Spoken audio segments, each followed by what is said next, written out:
Welcome to Full Stack Business Owner. Today, we're talking about the latest news and how it's important for Australian business owners. And yes, Charley, I am dedicated to this and I've got half a voice. So I'll be drinking tea throughout the entire thing.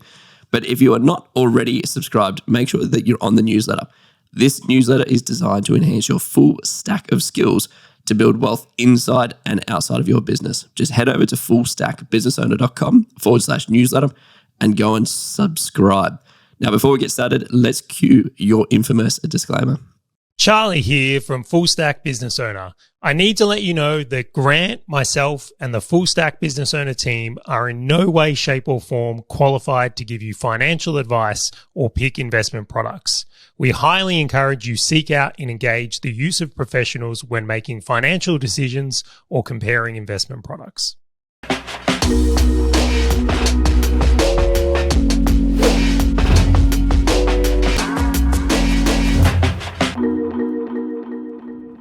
All right, Charley, I'm pushing through this. Another interest rate rise. So we've recently had one from a 0.1% cash rate to 0.35, up 0.25%. And as of the start of June, the Reserve Bank of Australia has again raised it. It's gone up another 0.5%, making it 0.85%. And interestingly enough, they're suggesting that there's more to come. And Westpac has already announced that they're going to pass this straight on to their consumers, which means that if you've got a $500,000 mortgage, you're going to be paying an extra $200 a month. The economy is actually still trying to fight off this inflation. What is going on? It's so fascinating, right? First off, we have to call this podcast the Sexy Edition.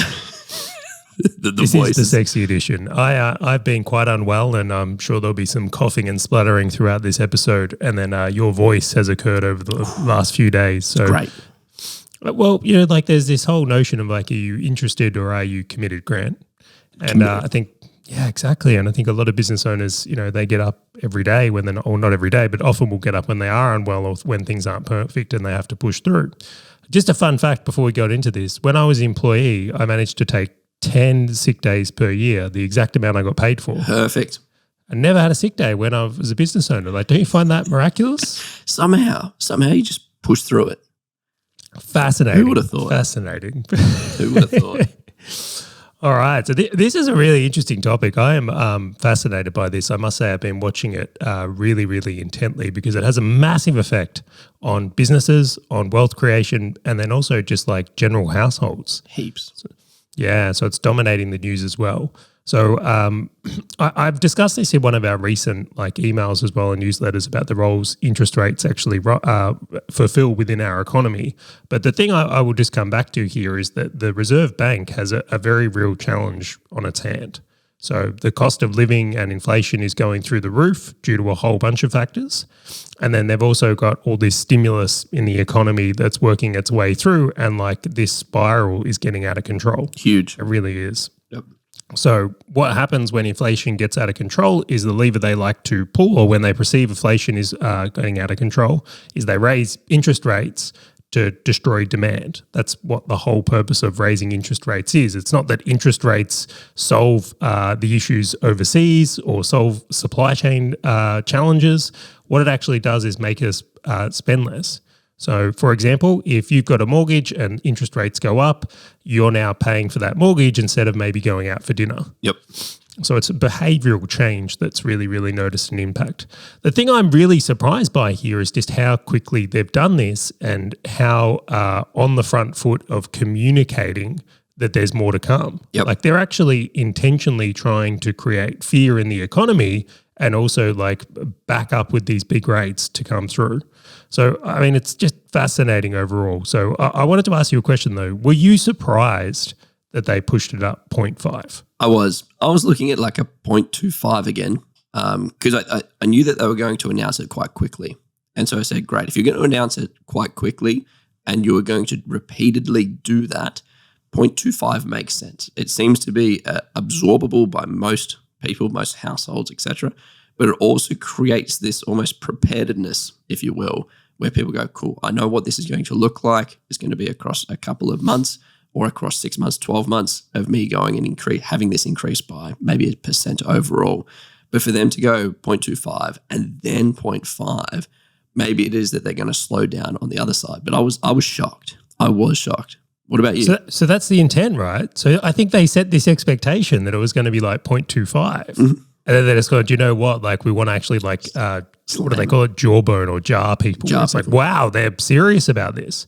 So I was caught off as well. So the next question I want to ask you is, has it affected you in any way, like from spending or thinking or planning or anything like that? Yeah, so from a personal wealth perspective, no. Like, I'm more aware of potential opportunities that might come out of this. Like, the housing market will slow down, which means the potential for me buying an investment property probably opens up a bit more. I'm probably more of aware to what impacts it might have on the property market for people getting into the property market or sort of changing their houses.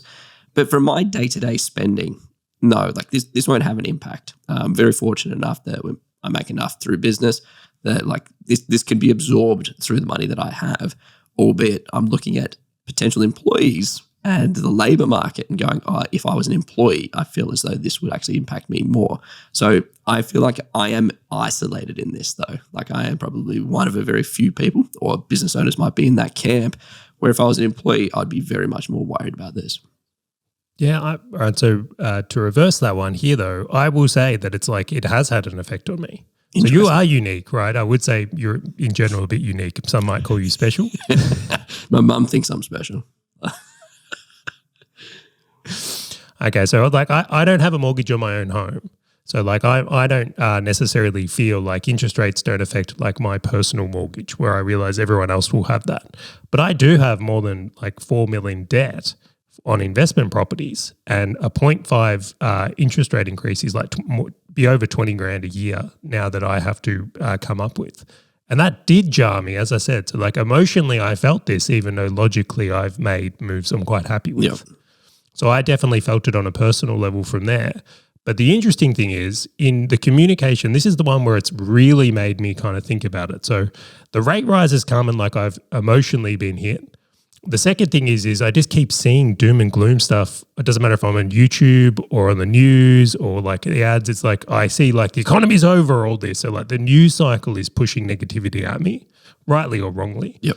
But thirdly, I've actually had several business owners that I like work with regularly. They're actually like becoming defensive. So I'm like, wow, this is all really happening around me. And these are the things where like bringing it back to business owners here is that if this rate rise causes business owners to delay their growth plans, delay hiring, suddenly they don't have as many people coming into like their businesses. I think we could see a bit of an impact here. I really do.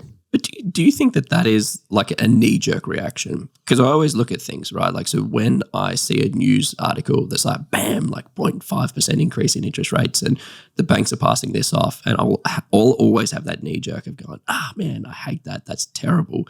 And then when the logic kicks in of going, okay, well, that probably means that my rental income for the property is going to go up. The value of my properties are going to go up. And great, over a period of time, it's probably not going to be that bad. It's going to be absorbed anyway. Do you see a lot of people that you're talking to sort of absorbing that, like for the business owners, after they go through that initial knee-jerk reaction? I would like to think they are, but I don't think that's the case. Yeah. I think there's a lot of emotional reaction. Like I think the quick rate rise and the way the news cycle is working, like I think we actually have behavioural change. I think the RBA is like getting their intended result. I think we're going to see demand destruction. And it's interesting because the second question I'm going to put on the back of that is, like you were mentioning, how people are now sort of delaying growth plans, delaying recruitment, delaying all of these things. Do you think that that's just a short term? Do you think after 2 months, 3 months, or when the RBA either stops increasing rate rises or otherwise, that's when they build their confidence? Or do you think it's just a knee-jerk reaction, and when they stop and think, they go, okay, you know what, I can employ somebody else, I can go for a bit of growth, etc.? Depends on what they do next, right? Yeah. So let's say the RBA doesn't do any more, the next meeting comes and they don't do any more raises or anything like that. It's like maybe we brush this off and go back to business as usual. But if next month comes around and they do another raise and another and another, and like they keep going in the way they're suggesting, I think that there's a very real chance they push the economy into a recession. Do you think that's what's going to happen? Yes. Yeah. You and I are very similar. And it's interesting because I know you and I talk about this a lot around, well, how would I play this? Like if I was a business owner right now, we've mentioned this quite a few different times, right? I'm going to be looking at how can I rely less on wages? Like how can I change my business model or adjust how I deliver what I deliver or do whatever I do in order to sort of decrease that necessary labor that I have. And we talked about that great example of the dental practice that had the person in the Philippines on a computer up on the desk, right? Yeah, which was awesome. Which was great. The other one is, which I thought was quite interesting, is relying less on rents. So if you're a face-to-face business, do you need the same size place that you're in currently? Are you coming up for a new lease? Can you move? Can you negotiate? Can you do all of these things? But from your business model, how can you potentially be less reliant on that sort of expenditure, if you will, in your business? But also one other point that I just literally finished up a board meeting where we're talking about how can we actually decrease any loans on the business. And so we're actually looking at converting loans that people have put into the business into equity as a way to decrease this debt on the business without sort of having a bigger impact, because we know that this is going to go through quite a little bit more of a change, right? The interest rates will probably go up. A recession might hit. So trying to get that debt off the balance sheet is really important for us. And the way that we're looking at trying to potentially do this is converting debt into equity as just a creative way. See, you lied. You absolutely lied. You're now a liar on this podcast. You said it hadn't changed any behaviors for you. for me personally, like my day-to-day, I'm still going to get my takeaway latte. I'm still going to do all that kind of fun stuff. However, in the businesses that I operate with, it is just being attacked a slightly different way. Yeah, but think about this at scale, right? That's just another business, right? I do wonder how many businesses are all out there doing similar things right now, like how much demand destruction has been created here. So I just want to articulate a point because I don't want people to think I'm doom and glooming and there's a recession coming and all the rest of it. I don't actually think that at all. Well, I do kind of, but I'll explain this. What I think is going to happen is globally, they're going to put rates up and the Fed's going to raise things and we're going to have a bumpy period. Yep. I ultimately think they're going to go too far and then change their tune. I don't know when this is going to happen. I don't know what the signals of that will be, but I suspect what's going to happen as rates rise and they destroy demand in the economy, they're going to slow it down too much and then they're going to go back to cutting rates. So I don't see this as a long-term thing we're going to have to deal with. I actually see this as a short-term window. Now, what I think is important here for business owners to understand is the idea that you've got to be set up and have enough buffers and your risk at the right level to make it through these times. Yep. Like you've got to have things in place to do that. And the ones that don't, it really, really concerns me. Yep. How much to yourself is like when these short-term things, I'm going to call them short to medium, come up, it's actually the opportunity. So suddenly things that, if the property market cools, that might be your time to buy property. Or like we know and again, this is not financial advice, but the share market's copped a beating in these rate rises. Yep. This might be the opportunity to buy shares if you're paying attention or if you understand that world or whatever it is. So I think it's going to be really interesting. What I would love to voice as the important thing here is being positioned well. Like you always want to make sure you're positioned well. And I love this quote, how you run your business in the good times will be shown in the bad times. Yep. What is it? You can see who's not wearing bathers when the tide goes out.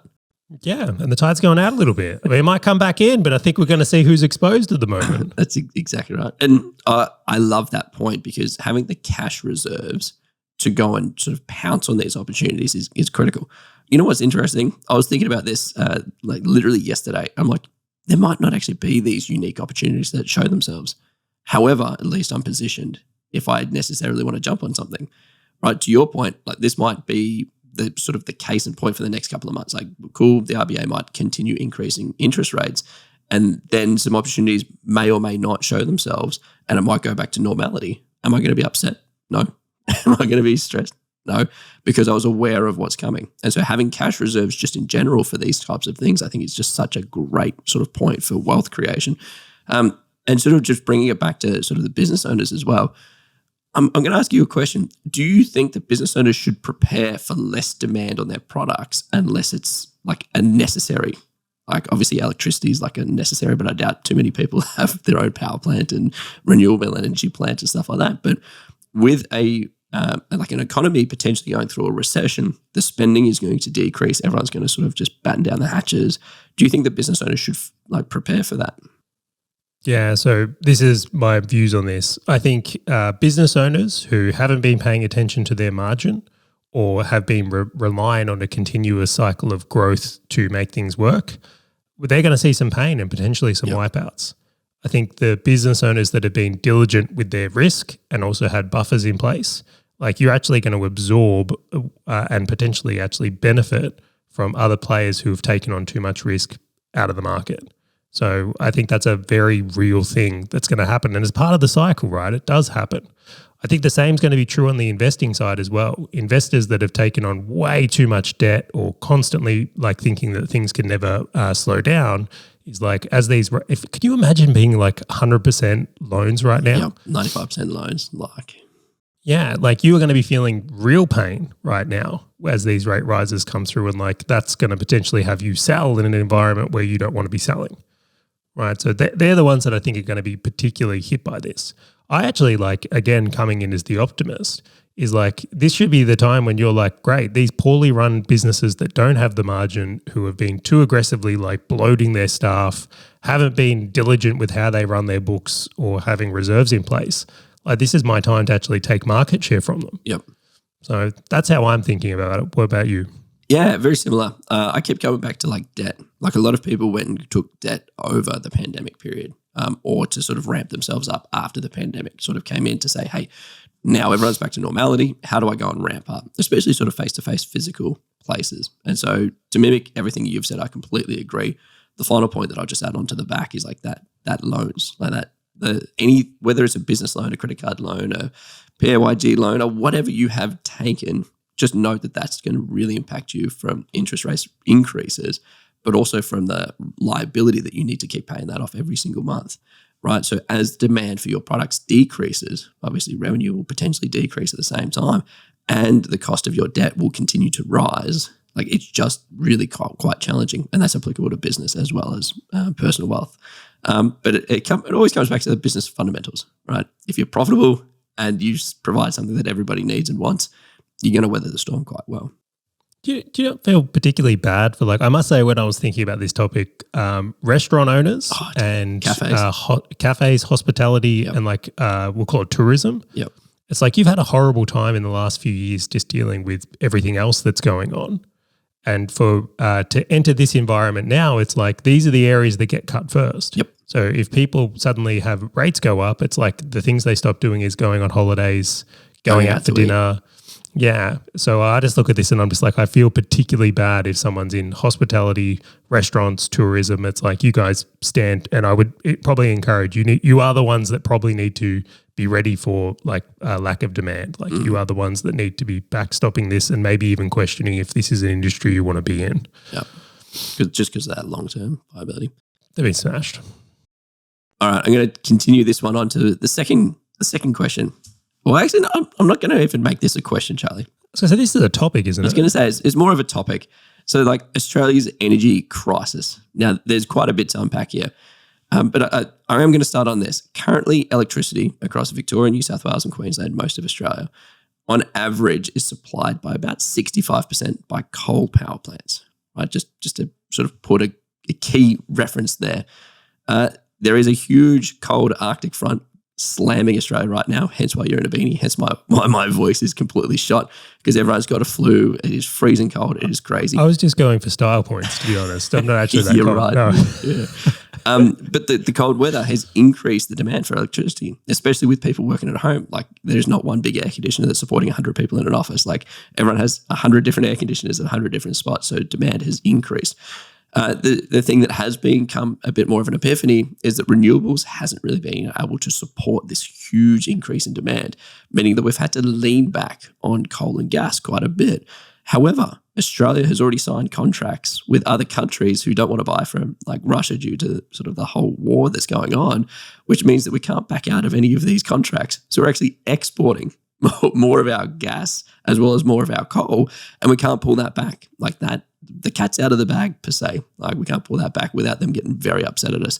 I've read multiple different sources that say a whole heap of different things, but wholesale costs of coal has tripled. Wholesale costs for gas has doubled. And depending on your consumption for a family, you might actually expect to pay an extra $200 more than you do now, especially throughout the winter. So for people who are in this space, and by the way, I've also found out that commercial property or commercial businesses that rely a lot on electricity to produce stuff like manufacturing, etc., have been significantly hit where they haven't even been able to produce what they typically would produce due to the electricity costs, where it's actually costing them more to produce stuff. Like, talk about just another thing that keeps increasing our costs, Charley. Like, how do we start interpreting this? Like, where to from here? Is this even going to be solved at all? In the short term, no. Yeah. I actually, so my view on this is I think for the next 5 years is that electricity costs just keep going up, or power costs or heating costs. Like the cost of energy, I think goes up continually for the next 5 years and then starts to go into a bit of a decline as renewables and green solutions come on board. This is one of those ones where I find this topic so fascinating, where it's like Australia, we're kind of think of like, what do we export a lot of? And people say like iron ore. It's like it's not necessarily do we think about like the coal and gas. So as a whole, I thought this was fascinating as well. We actually export twice as much gas as we consume. Yep. So we're 2.5 times to be exact. Yep. Yeah, we're one of the big producers here, and we have signed terrible deals. Terrible. Whoever did these deal structures, honestly, I feel like someone come in with a hangover and just signed something without really reading it. But it's like we're actually, we pay whatever the retail rate is on this gas and energy supply as well. So this is why we're all feeling this supply shock. Yep. Now, again, I don't want to dig too much in the issue. I think people can go and look in it. I really want to focus on what does this mean for Australian business owners and when it comes to building wealth. So a few things. One is if you're a business that relies heavily on electricity to run your business, so whether it's manufacturing, for an example, like you're going to be putting your prices up. Yep. Because you're going to have to pass on the cost of this energy increase, and it's massive. And I think where we're going to see this the most is like, manufacturing, food will be another one, because like a lot of food production is very energy intensive. I think a lot of building products are energy intensive. Like it's going to come through the board here. So I think this is going to spiral into this demand destruction we were talking about a little bit earlier. Yeah. One of the interesting things that I saw throughout this was, and it's less about like how can business owners kind of play this situation. It was more of a reiteration of like, how do you jump at opportunities? And so I'm going to unpack this slightly because I just found this so fascinating, right? So Australia wants to be 100% renewables for electricity by 2030, right? Which is only 8 years away. So currently renewables like wind and solar is actually more profitable for energy companies than coal and gas ever were, based on maintenance, based on the capital they require to go and build these massive, huge places, the labor required to run them, etc. And so what I find very interesting is that like Origin is closing the Airing coal plant in the next 3.5 years, which is well before the 2030 plan. AGL is closing their Lidell's coal power plant 5 years earlier in 2025. And Energy Australia is actually closing your Lawns, which is the one in Gippsland, in 2028, which is 4 years earlier than they anticipated. And these are all the companies that are investing heavily in renewables and that we're relying for renewables. And so I look at this and I go, well, for every business owner out there, right, understand that revenue is for boasters, net profit is for coasters. These guys understand that there is more profit to be made in renewables, and so they will steam train through and actually get into renewables as quick as humanly possible because they know that's going to create the greatest return on investment for shareholders. And I saw that as the greatest lesson for business owners listening to this, of just going, play the game the way the game is meant to be played. Right, I'm not upset at these energy companies because if I was in their shoes, I'd do the exact same thing. But for people listening to this, just go, there's opportunities out there for you to take advantage of these things. And I just went, I have to say this is fantastic. Do you know what? I love the opportunities for where you get moral high ground and profit. So they get to perceive to the world, we're going green, we're on this. And just like they're also making absolute bank for their shareholders, which is just amazing. Yeah, we get to close it earlier because we would have had to spend all this money on maintenance and all this money on everything. You know what? Screw it. We'll go and get billions of dollars now to go and build renewables. Thanks, guys. Appreciate it. I think I told you about this quite a while ago, but it's like I actually have solar panels on my house. Like I am one of those people, and I would love to say it was because I was like purely focused on the green aspect. I would. But the thing that got me over the line was the commercial viability. Like I must say, it was quite it was interesting when I sat down. I'm like, okay, based on the current cost of power, and this is like a few years ago now, it's going to take 2 years of having solar panels on my roof to pay off the cost of having them. And that's if power stays at the same rate. If power goes up, it's going to be shorter than that. Now, I've had mine more than 2 years, and the appeal of having free electricity was so appealing that I went for it. Now, being that power has also gone up significantly, like it's just backed this. So these energy companies are just trying to do that at scale, right? It's they're acting within their own self-interest.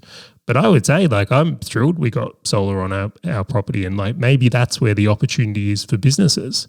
Maybe if you've been resisting this, one of the things you can do to combat this massive rise in energy costs is you need to start looking at, well, where can we go green? Because potentially there's an economic benefit to that as well.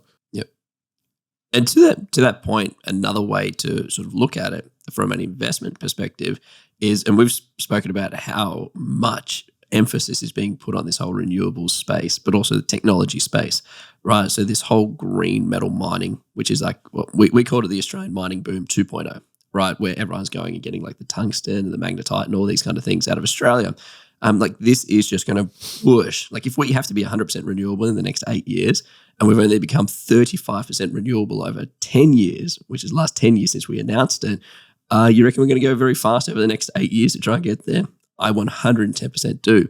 So if you're a business, like if you're a business owner who's looking to invest, like that is just such a huge thing, right? Where you just go, great, like this space is going to go bigger because the entirety of Australia is going to be fueled by renewables. But just think about that technology. When you have the ability to infinitely scale electricity, think about the technology.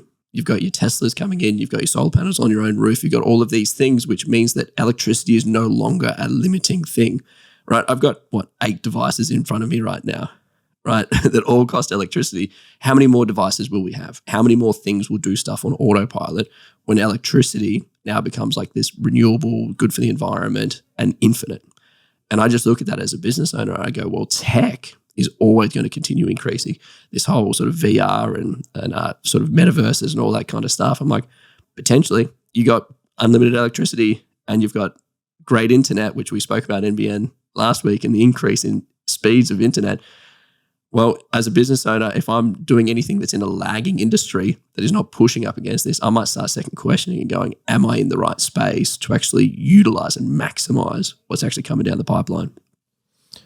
I tell you what, as you've been unpacking that, it's just made me think, like, yes, like short term, let's just call a spade a spade. Power costs are going up, interest rates are going up.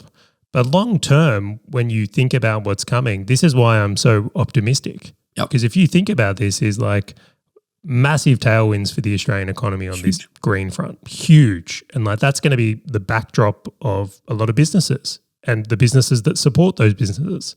And then on the other side of things, I look at like the population of Australia is going to increase. Yes. We're going to be bringing in more people, like we're going to be growing as an economy. And again, that's going to feed into things. So I just like, while we might go through some turbulence in the short term, I still think overall the long-term trend is fantastic for Australian businesses. And if anything, we should all be excited, just diligent in how we run our companies. Yeah. And the final point that I will say is situational awareness of your employees, especially if your employees are in Australia. Right, like employees aren't in the beneficial position like we are as business owners, right? Like they can't push and pull the same levers that we are. But being aware that, as we just spoke about, interest rates are going up, but the cost of electricity is going to go up, but the cost of producing a lot of things that require a lot of electricity, right? Which is even your agriculture, even your meats, your food, your veg, like just everything you consume requires electricity. So just being aware of that with your employees, whether or not that means that you sort of downsize or whether or not you bring in some more automation or otherwise, that's completely up to you and your business. But I think just being aware of it gets you to have better conversations with your employees, gets you to have better awareness around what is happening in your business as well, outside of just going, oh no, what does this mean for me? I think it's also, what does this mean for the greater business that you're operating as well? I wholeheartedly agree. And I would just throw in an additional point there. I think if you're a business owner right now, you have to be very focused on profitability. I think you have to be very, very focused on it because it will be easy to come undone if you're not diligent. And if you're looking at growth right now, you'd want to be seeing that comes with margin expansion, not contraction, because it just seems very dangerous in these times. Yeah, I agree. And these two topics really sort of resonate. I don't want it to be this whole doom and gloom, if you will. Like, it's like, cool, expenses are going through the roof. And to your point, I think you articulated it very well, which is the way that I personally believe and the way I see it is it's going to be short term. Is that short term, 6 months, 12 months, 24 months? I don't know. However, the long term for this is it's going to be a better outcome across Australia globally, across Australia and our economy for business owners as well as us trying to create wealth. Can I add some optimism to it? I feel like you're not the optimistic type of guy though, but I'll let you do it anyway. Just a little bit, a little sprinkle. If you're a business right now and what you do helps businesses save money, this is go time. This is great. This is where they're feeling pain. Like, so if let's say you have a service or a product or a solution that brings down the cost of something 20%, this is your time to hammer. Like, never will businesses be more attuned to this because they're feeling the pressure of costs right now. Things to save money become really, really appealing. And then so that's like number one. So if you're in anything cost saving, like, get after it. This isn't a recessionary time or a risk time for you. This is a go time for you. Yep. And then secondly is like, this is also a time where the world has never been so understanding or adaptive of innovation. Right, like we've just gone through this time where it's like Zoom meetings are now acceptable for everything, or that dentist that we keep bringing up, right? It's like, this is your time where if you are to make a big change of it, like the likelihood of other businesses becoming accepting of it are huge. So I would be getting on board with like, how can you innovate to increase productivity or increase your effective use of the equity you're bringing into your company? And like, every business has those opportunities. So if you're a restaurant and you're suddenly struggling with, people aren't coming in, this is shadow kitchen time. Yep. Like, in-home eating's gone through the roof. If you're in tourism, like maybe this is the time you change into being a YouTube channel, right? Those types of innovations have you be less provided. So like, innovation and productivity increase is the game here. Yeah. It's the game. And I wholeheartedly agree with that. And then just go and create restaurants that have just, robots that go and make the food and deliver the food and do all that kind of stuff. Why not be that one? Someone's going to do it. I'd go there. I'm going to wrap this one up, Charlie. For anyone listening to this, be sure that you're all ready for the episode that's coming out next. I'm actually super excited for it. And if you're not already, make sure that you're on the newsletter. This newsletter is designed to enhance your full stack of skills to build wealth inside and outside of your business. So head over to fullstackbusinessowner.com/newsletter, put in your details and subscribe to make sure you get notified every single time that we come out with these. And if you did enjoy the show, make sure that you go and share it with somebody else. Anyone who you think in your network that might get some kind of value from this information, just say, hey, have you listened to Full Stack Business Owner? And I just want to say thank you again for joining us, and we look forward to having you on the next episode of Full Stack Business Owner.